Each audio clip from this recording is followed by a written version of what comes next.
I wonder what it says about how the South Carolina electorate may have changed if we're talking about voters who voted for Nikki Haley to be governor of their state but would not choose her to be president of the country.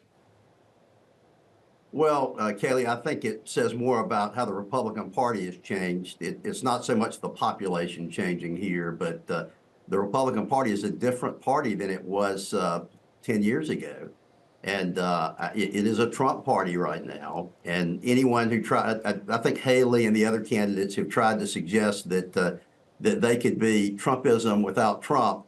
But the voters in South Carolina and Republican voters in general seem to prefer Trump over Trumpism. And I think that's part of the problem is many of these candidates want to talk issues, but it's the personality and the combativeness of Trump that seems to attract voters in the Republican primary. And I would note we have a lot of what is gold for Donald Trump here, and that's blue collar, rural voters. There are a lot of those in the Republican primary here, and they're the ones that will likely decide the outcome of this election. But of course, this is Nikki Haley's home state. I don't need to tell you that, Governor. She had your job. And if the polls are correct, she's about to lose this contest between 20 and 30 points. A pretty remarkable pounding. It would be her biggest loss of the cycle yet. What does that say about the people of South Carolina to turn on their former governor like this? Well, she might be feeling like a Democrat come Sunday, I guess, in South Carolina. With the election success that we've had over the past few cycles, not been so great. Again, I think it's probably less about Haley. She seems to have campaigned with a lot of energy, and but she is she's come across a bit as the establishment candidate. And I guess it's hard to become the outsider when you're running against a guy like Donald Trump, but there just aren't a lot of establishment voters in the Republican primary. There are not enough of these college-educated voters that have been the key to Haley's performance in other states. And when you put all that in the mix, Joe, you end up with an outcome like the one you're showing now, which is somewhere in the range of 20 points or so. Wow. And it's just a changed party, regardless of her election success here in South Carolina in the past. It's a different electorate.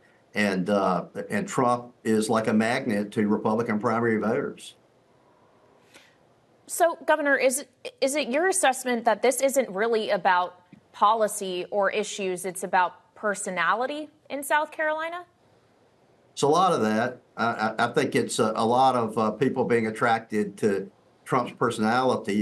If you talk to voters, they may bring up a few things like the border and other items like that, but a lot of it is that voters, they hate Washington. They're distrustful of big business, and they see Trump as a guy who will take those aspects on. I don't believe that. I don't think it's true, but that's their view of Donald Trump, and I think that he sold that to Republican primary voters, and they seem to want that. They unfortunately seem to enjoy the fight, and that's really what attracts voters to Trump, I believe. It's all about the fight, and he in some ways expresses their anger at the establishment, whether it's business or Washington or political institutions in general or the media. All those things that they have angst over, he expresses their feelings. Well, this changing Republican Party, as you put it, Governor, is one that apparently cannot be swayed by TV ads. We've seen Nikki Haley outspend Donald Trump by a small fortune in South Carolina. It has not moved the needle. And I wonder if you can speak to that. Are you inundated with Nikki Haley ads every time you turn on TV? Is Trump visible there? Well, you see some Trump ads, and you certainly see a lot of Haley ads. I suspect that part of what's going on with Trump is he doesn't feel like he needs to run the ads because voters have pretty hardened feelings about him one way or the other. It's not like he needs to introduce himself to voters. They have a pretty good feel for who he is and what he stands for. So I don't know that he really needs to spend those dollars on advertising. Haley probably only needs to, well, I will say this, Haley probably needs to do it some because she's been out of office 10 years. And any of us that have been in the political business know that every year the memory of your service diminishes. So after 10 years, between newcomers and folks who've sort of forgotten, there's some work to do in reminding them of who you are and what you're about. Well, certainly we've seen her still continuing to raise ample resources to do things like spend on TV ads. The January fundraising figures revealed that. They also revealed pretty strong fundraising numbers for President Biden. I'd like to ask you about the Democrat in this mix as well, because we know that South Carolina was crucial to Biden's bid in 2020. Black voters in South Carolina in particular. There has been a lot of conversation and concern in the Democratic Party, though, that a lot of those voters who he needed to win the White House are not for him with the same enthusiasm this time around. Are you feeling that on the ground? I'm not. I mean, let me just say, I've been involved in Democratic politics for over 30 years, and every election about this time, there's hand-wringing about black voters and whether they're going to show up.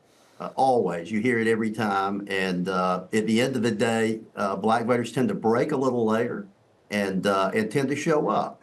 So I think that's going to happen here. I was at some events for the president a couple of weeks ago. There was a great deal of enthusiasm for President Biden and a lot of personal loyalty to him. And I don't think that really is going to be all that different.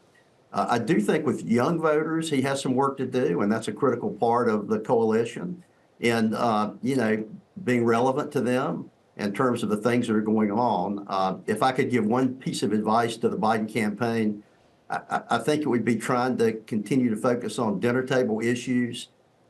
They talk too much about legislation in my regard and not enough about some of the individual things that are making a difference in people's lives. People don't know bill numbers. What they know is how they feel. And my own feeling is, and the people that I see and talk to feel the economy is improving. And the president needs to continue to focus on that and to talk about some of the very specific things going on in the country now that are better. Productivity's up, which I think is incredible because that leads to higher wages. Wages are up, unemployment's down, inflation's down. Those are some significant things. And that will get better as we get closer to the election and people have had, 6 months of improved circumstances to talk about. But they really need to, I think, focus on those dinner table issues if they want to be successful.